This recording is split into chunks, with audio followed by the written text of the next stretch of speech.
शान्ताकारं भुजगशयनं पद्मनाभं सुरेशं विश्वाधारं गगनसदृशं मेघवर्णं शुभांगम् लक्ष्मीकान्तं कमलनयनं योगिधृध्यानगम्यं वन्दे विष्णुं भवभयहरं सर्वलोकैकनाथम् मेघश्यामं पीतकौशेयवासं श्रीवत्साङ्कं कौस्तुभोद्भासिताङ्गम्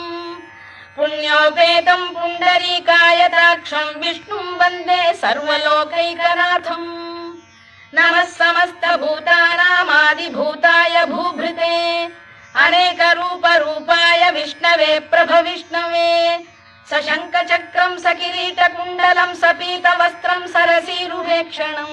सहारवक्षस्थलशोभिकौस्तुभं नमामि विष्णुं शिरसा चतुर्भुजम् छायायां पारिजातस्य हेमसिंहासनोपरि